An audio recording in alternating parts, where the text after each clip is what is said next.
السلام عليكم ورحمة الله وبركاته. كسو دوادا مركل أصحابي kanaalkeena ogaal cusub.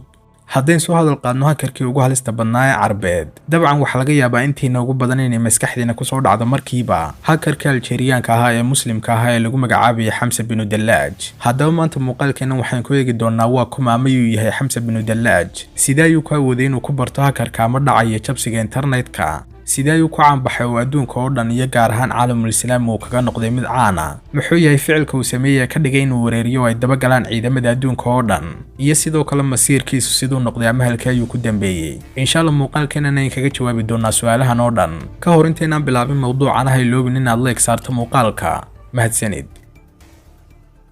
wuxuu ku dhashay Hamza bin Dallaj sanadkii 1988 dalka Algeria, wuxuuna ka baxay oo dhameeyay jaamacadda Babzuwar kuliyadeeda teknoolajiyadda sanadkii 2008 isagoo ka bartay halkaas computer engineering-ka.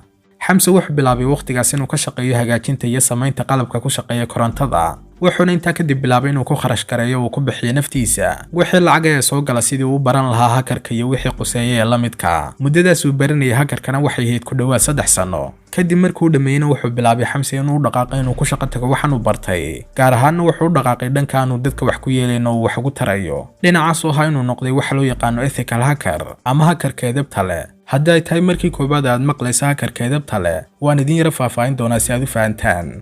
ethical hacker ama hakarka edebta leh waa qof khibrad dheer u leh howlaha jabsashada iyo tuugnimada ka dhex dhacda dhanka internetka. sidaa darteedna maadaama uu khibrad dheer u leeyahay hawshan, wuxuu tagayaa bangiyada iyo shirkadaha waaweyn wuxuuna soo bandhigayaa inuu u shaqeeyo. shaqadaas oo marka koobaad wuxuu bilaabayaa ninkan inuu isha mariyo oo baadho systemka ay leedahay shirkadu, wuxuuna ka baarayaa wixii daldaloola ama daciifya uu leeyahay systemkoodu oo ay macquul tahay in laga soo weeraro. maadaama uu khibrad dheer u leeyahay hawshanna, wuxuu awdayaa dhammaan daldalooladaas iyo daciifyadaas si aan loo soo weerarin.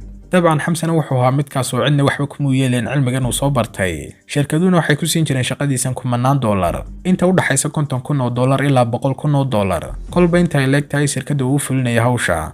Hamza markii uu jiray da'da 20 jirka, wuxuu ahaa mid aad u maskax badan oo fahmaya dhammaan howlaha kombiyuutarka iyo programmada, wuxuuna awood u lahaa inuu sameeyo waxaan ay samayn karin cid jirta da'diisa oo kale. qofkii sameynaya waxaan uu samayn kara Hamzana wuxuu ahaa yun qof ku soo jiray hawshan sanadaad aad u badan oo khibrad dheerna u leh. waliba wuxuu ka awooday Hamza waxaan oo dhan isagoo ka dhashay qoys faqiir oo ku noolaa dalka Algeria. maalmaha ka mid ah Hamza wuxuu ahaa mid ku dhex jira systemka mid ka mid ah bangiyada laga leeyahay dalka Faransiiska, isagoo dhex socda oo ka dhex raadinaya systemkan inuu leeyahay meelo daciifya. wuxuu si kaliya soo helay dalool aad u yar oo laakiin laga qaban karo oo laga fulin karo jabsasho aad u weyn. Hamza isagoo ka faa'iideysanaya daloolkaas yar, wuxuu awood u lahaa inuu sidoo doono ka yeelo bangiyada adduunka oo dhan.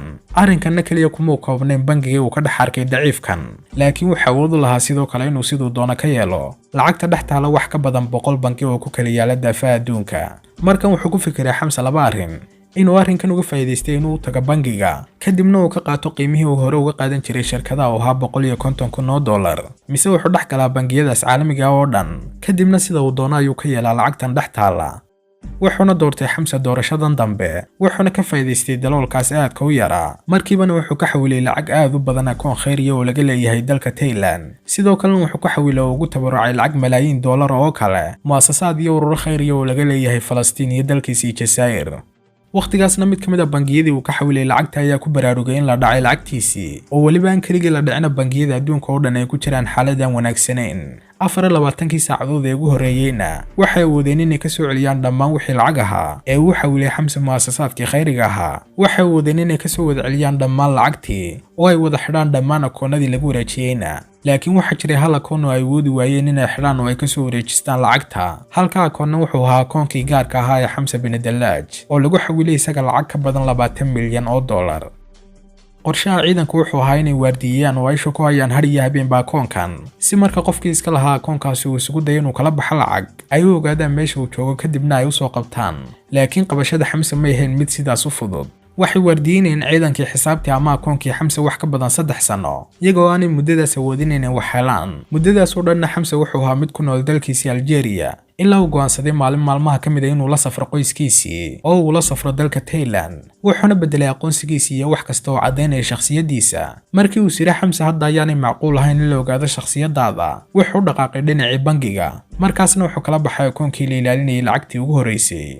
markiibana waxa dhawaaqay oo yeedhay codkii digniinta ahaa oo u sheegay ciidankii Thailand in akoonkii adduunka oo dhan laga waardiyeynayay hadda la furay oo lagala baxay lacagtii. si toosana markiiba ciidankii waxay u soo aadeen goobtii laga fuliyay hawsha waxaana bilaabeen inay soo celiyaan oo ay dib u daawadaan wixii ay duubeen kamaradihii ku yaalay meeshu. ugu dambeyntiina waxa uu suurta gashay ciidankii inay ogaadaan qofkii la deydiyay qaabkiisa ama nooca uu eegyahay. qofkaas oo ahaa Xamse bin Dallaaj.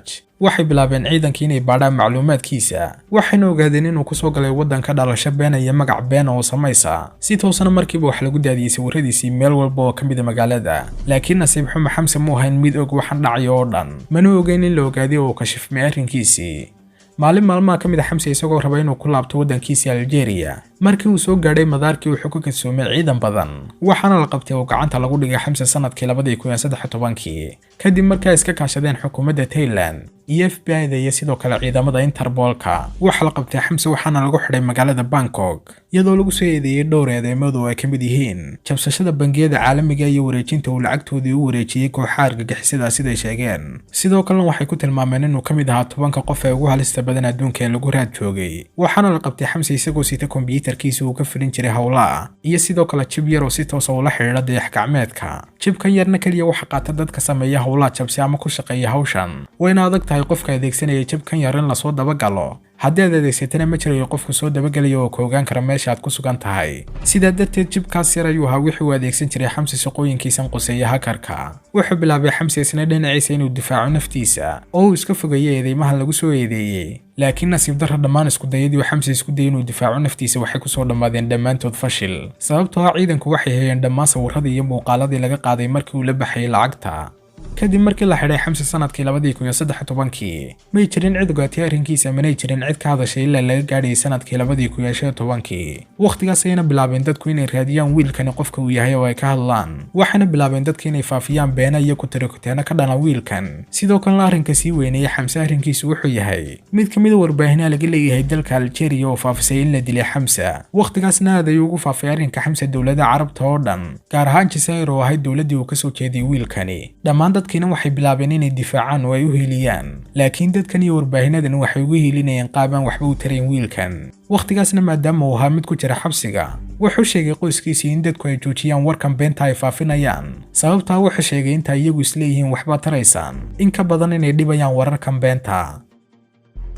masiirka ama meesha uu ku dambeeyay Xamse bin Dallaaj ma jirto cid si sax u garanaysa ilaa maanta mana jiraan warar lagu kalsoon yahay oo laga soo warinayo. laakiin warkii ugu dambeeyay uu soo muuqday qaab sax oo lagu kalsoonaan karaa wuxuu ahaa warka sheegaya in lagu xukumay Xamse bin Dallaaj 10 sanadood oo xabsiya taas oo ay macnaheedu tahay in Xamse uu soo bixi doono isagoo nabad qaba sanadka 2028. sidoo kalena ma jirto cid si sax u garanaysa meesha uu ku xidhan yahay Xamse.